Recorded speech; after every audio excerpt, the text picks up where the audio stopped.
New guidelines are being developed on screening for prostate cancer. At issue are some new ideas on how to screen effectively, but also racial disparities with greater risk for men of color. To make sure those concerns are reflected, there's a call for more community response by the Prostate Health Education Network, or PHEN. We'd like to welcome its Director of Outreach, Mark Kennedy. Thank you very much for being with us, Mark. Absolute pleasure, Chris. First of all, the main reason you're here and you're looking for input from the community is that you know this story and how it affects the community. Yes, I do. Just so that you're aware, from a national perspective, on average, there are somewhere between about 200,000 and about 230,000 men each year that are diagnosed with prostate cancer. And on average, somewhere between about 28,000 and about 32,000 men die from prostate cancer. So it's the second non-skin, it's the most frequently diagnosed non-skin cancer, and it's the second frequent cause of cancer death in men after lung cancer. What about the racial disparities? Well, African American men have a 60% chance, 60% higher chance of being diagnosed with prostate cancer than the next closest ethnic group, which actually is Caucasian men, and over a 2.4 order of magnitude chance of dying from prostate cancer. So 60% more often diagnosed, 2.5 times more likely to die from prostate cancer. What do you think accounts for the difference? Well, there are a number of factors. Some of them are systemic. When you look at what happens when men go into care for prostate cancer. Some of it has to do with providers' attitudes about whether or not to screen. Certainly some of that has to do with patient behavior in terms of men just being inclined to go to the doctor in the first place. And we're learning over the last several years that there is emerging evidence that there's a biological component to this as well. So all four of those factors combined contribute respectively to that disparity. Well, one thing that's getting a look at in these new guidelines is a method of screening for an indicator of the cancer, and there are some people out there who say essentially that it often finds a cancer, but maybe it's not the kind of cancer that needs to be treated aggressively. Right. Well, the PSA has been, as I like to say, Chris, miscast for a number of years.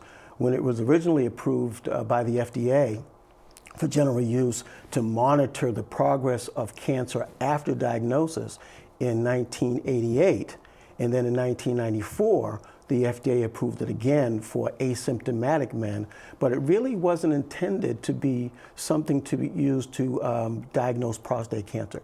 It was meant to be a tool for primary care docs to understand that changes were happening in the prostate, and this was an indicator to go look to see what was actually wrong. So it's always been miscast as this diagnostic test, when it really, in essence, is an indicator for a doctor to investigate in a deeper way what might be causing an elevated PSA. And there are several things that could be causing an elevated PSA that aren't cancer. It seems that what I'm taking away from what you said here is that maybe it's good to have this first time as a baseline, and you keep checking on a regular basis to see if there's any dramatic change. Well, of course, we've been using that model since the advent of widespread PSA use in 1994. There's been a number of different perspectives on how frequently the test should be used, how to interpret those scores in terms of what a normal, borderline, or elevated designation might be, and when to indicate for a biopsy.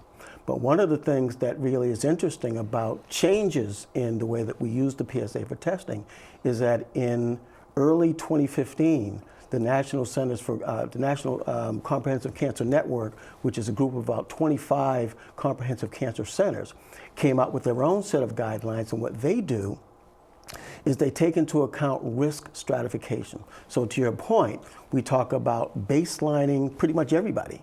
And then based on the result of the PSA concentration at baseline, we can then set proper intervals, less frequent intervals for men that are at lower levels of risk, more frequent intervals for men that are at high levels of risk. Talk about the process around these guidelines, because what do people have to be concerned about right now? Well, right now, the big concern, as I mentioned up front, the numbers are pretty staggering. It's the second most frequently diagnosed cancer. It's the second most frequent cause of cancer mortality in men. So it's not something to be taken lightly from the standpoint of the numbers. The thing that we're most concerned about right now is that in 2012, a quasi-government organization called the U.S. Preventive Services Task Force came out with a recommendation against the use of PSA testing for the early detection of prostate cancer. Of course, all men are now at an increased level of risk of getting diagnosed too late for anything to be done effectively, but high-risk men even more so. What we've seen happen is a decline in PSA testing by docs because of that recommendation. And just at the end of October, CMS, so we're now talking Medicaid and Medicare, are now recommending that the PSA test be used as a quality measure for the payment of docs. So in other words, what they're saying is, if you use the PSA test for a patient, we will not pay you. Okay? So what we're about to do is take the only tool that we have from a screening standpoint and from an effective early detection standpoint for prostate cancer, even though it's not perfect, but it's all we have. If we take it off the table, we're going to go back to pre-PSA times when most men presented with late-stage aggressive prostate cancer that wasn't really curable. Well, it seems that we're at this point where, as with many other health problems, you have to get out there and advocate for your interests. Exactly. You have to lobby. So what can people do right now? Well, right now, the task force is actually reviewing its original recommendation. So just to give you a short bit of history, in 2008, the task force came out with an I recommendation, so inconclusive, incomplete evidence. They changed that in 2012 to what we refer to as a D recommendation, which means that for any man younger than the age of 75, they recommend against PSA testing.